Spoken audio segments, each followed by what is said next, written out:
Bonjour, bonjour, bandeko ya chronique de Net TV. Atoza na système ya guerre médiatique et bandi.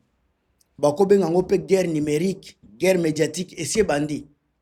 Nandimi te ke un communicateur ya Chilombo akoleka na réseaux sociaux alobaki makambo elekaki na Nairobi sous l'égide de Joseph Kabila ezalaki makambo ya bien. C'est impossible. Ça sera une surprise mais c'est impossible. Aucun communicateur ya Chilombo, que ce soit les gens du gouvernement, bakoya koloba eloko moko ya positif na makambo elekaki na Nairobi. C'est impossible. Bo longolango na mitu na bino. Donc soki bokozala distrait na ba langage politique na bango, botikala kuna. Mais ba vérité mususu eza ya koloba na minute oyo. Parce que beaucoup de Congolais ne comprennent pas. Beaucoup de Congolais baza komi memakaka de tout ce qui se dit sur les réseaux sociaux, sans pour autant donner le temps à eux-mêmes de réfléchir sur la vraie réalité aux akolega na mboka na biso. Tout le monde baza kobenga Joseph Kabila kanambe, Joseph Kabila za ko renir bato baza makasite ba exilé, ba frustré. Wana eza ba langage. Mais la réalité est-ce que baza ba frustré? C'est ça la réalité. Est-ce que baza ba petit politicien? C'est ça la réalité. Est-ce que baza na kilo na makambo ya politique ya mboka na biso? So des questions il faut to banda ko se poser. Baza koloba que Joseph Kabila aza ko soutenir rébellion o eza ko boma batu na est. Toloba kasi na ouest pe kuna Tshisekedi aza ko boma batu. Parce qu'il y a les gens qui meurent chaque jour na ouest. Toloba pe Joseph Tshisekedi aza ko boma batu na ouest kuna. Soki bongone to banda ko tambola. Mais en tout cas biso to solola na ndenge ya kimukolo to bimisa mwa réflexion moko positive na makambo zo tambola na Congo. Batu ebele encore une fois na ba message batindelinga ba message soit disant que oh bomoni ba wazalendu ndenge baza ba patriote ndenge bo Tshisekedi azako nini ko azako équiper bango azako armer bango ba risquer kokota na Goma ba créer ba désordre bande konangai. Soyez un peu réaliste. Ba wazalendu baza combien? Posons-nous la question, il y a combien de Ouazalendou? Les Ouazalendou sont à Nouvira et il y a des poches au Kivu. Partout, il y a des petites poches. Est-ce que Ouazalendou a bazana base arrière ou ekomema bango pendant 5 ans babunda? Est-ce que Ouazalendou bazana logistique yako sala combat? Soki FARDC bango moko bazana incapacité wana. Alors wazalendu bazakaka ba otozo benga ba force négative ba tiaka makelele nandaku. Ça en aucun cas soki bozana réflexion moko ya bien, en aucun cas ba wazalendu bakoki koya kosala likambo ya grave, bakosala kayango te. Soki bazalaka bato ya kosala ngo nde bakota déjà na Bukavu parce que Bukavu eza pembeni na Uvira. Mais wazalendo baza na Kivu eza bozo na kombo ya wazalendo ba mai kombo na bango ka ba mai bazala kaona depuis kala bango baza o batiaka désordre na ordre national kaka nde musala basalaka. Mais lelo ba grand débat eza lisusu po na niveau ya wazalendo te. Grand débat eza Nairobi ekomi makambo ya sauver le Congo côté ya Tshisekedi bango tu ba panique na niveau ya Tshisekedi pendant que peuple congolais bakomi ko sepela bakomi komona victoire directement ya changement ya mentalité ya changement ya régime ya mboka na biso peuple bakomi komona changement pendant que Tshisekedi aza distrait na ba mot politique pona ko distraire population mais population bakomi ko zuwa conscience kotala mutu lokola Joseph Kabila ba José Makila ba Matata Ponyo basangani bango tu baza ebele basangani place moko pona ko bundisa dictature o eza na mboka na biso peuple baza kolela nzala situation économique na biso eza alarmante toza lelo le pays le plus pauvre du monde eza biso lelo Sous Tshisekedi Chilombo oyo abandaki koganga na tango ya ba élection, na tango ya ba campagne, le peuple d'abord. Mais na tango ya peuple, tango ya zui bokonzi, peuple a commis le premier pays le plus pauvre du monde. Donc le pays le plus pauvre, na slogan ya Tshisekedi ya le peuple d'abord, nde eloko tozui kozala le pays le plus pauvre, le pays le plus endetté. Toza lelo na dette ya ba 16 milliards.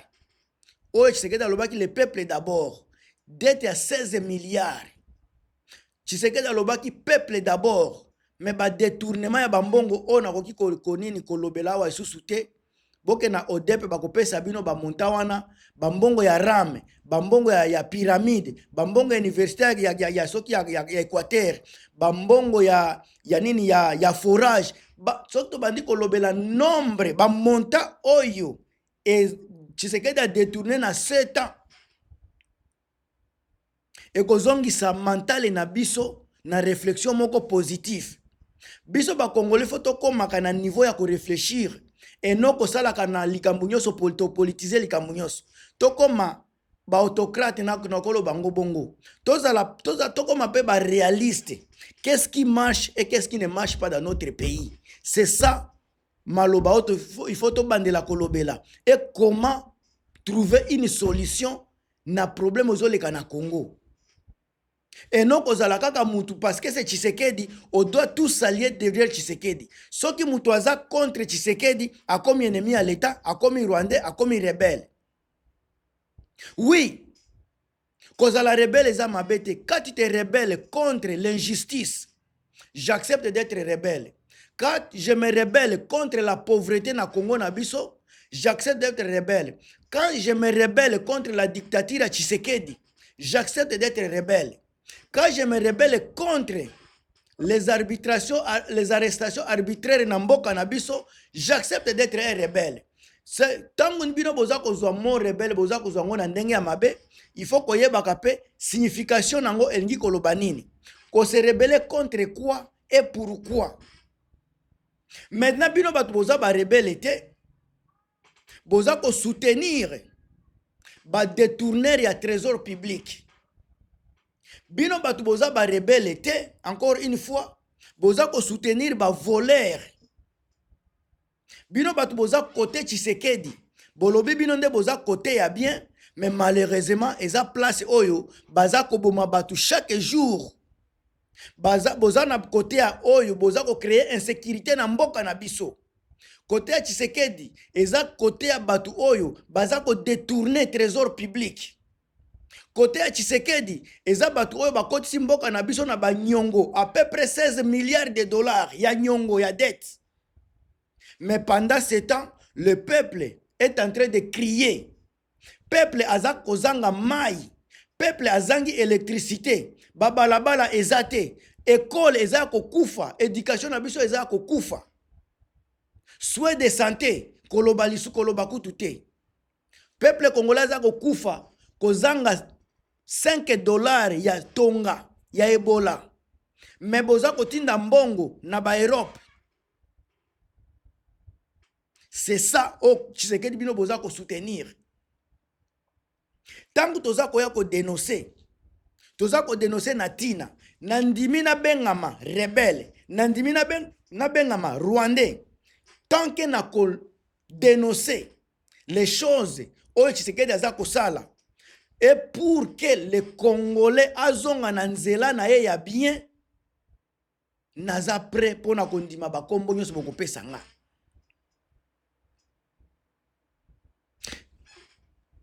Pardon, ndeko nanga François Mboukou, je pense que oza kolananga. Baba mananga Marie-Antoinette, boza ebele bozo lananga. Je suis là pour na bino pour na kopesa la bino ba vérité ebele. Tshisekedi Yemoko a décidé ko armée ba force négative na mboka na biso. Wana eza Kagame te mutu aza kotinda ye. Tshisekedi a décidé ko détruire économie ya mboka na biso. A décidé ko détruire armée na biso. Tshisekedi a décidé ko détruire tout ce que boyebi ke ezalaki ya kotelema. Mais à chaque fois que vous avez les réseaux sociaux, il faut qu'on y dénoncer Rwanda, Rwanda, Rwanda. Où est la part de Tshisekedi?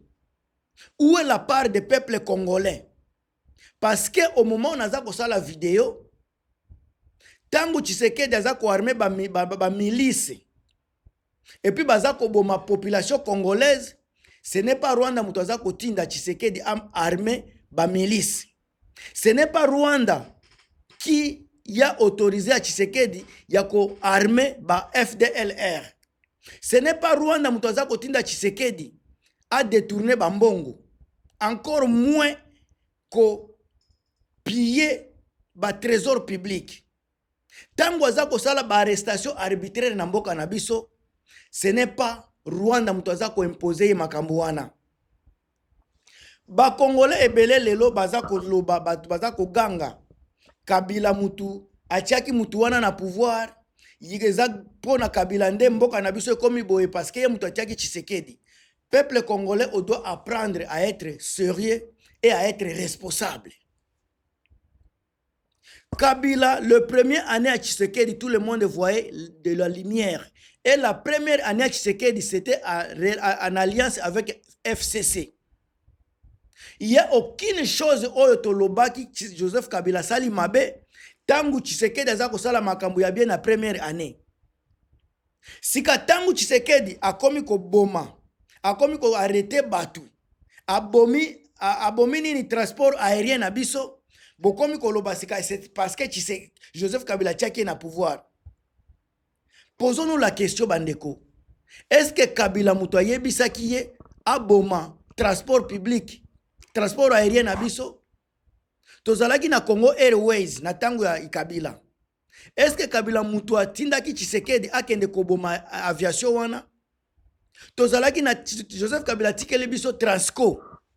Lelo Joseph Tshisekedi memele biso bawewa. Est-ce que wana toko condamné kaka Joseph Kabila? Biso ba Congolais on doit apprendre pia kokola.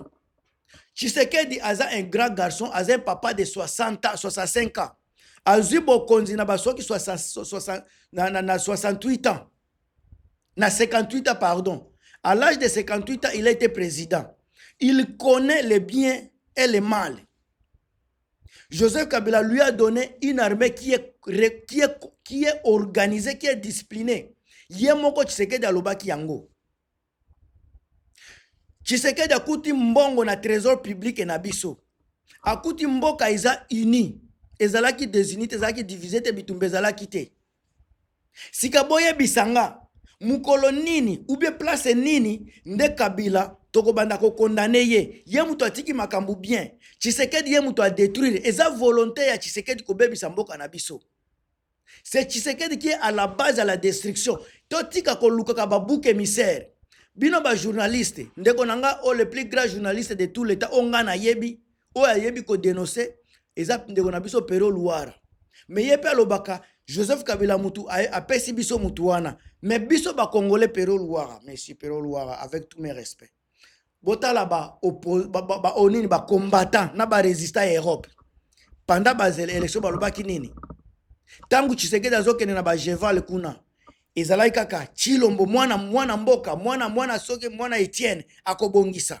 Tout le monde a donné l'espoir à Tshisekedi.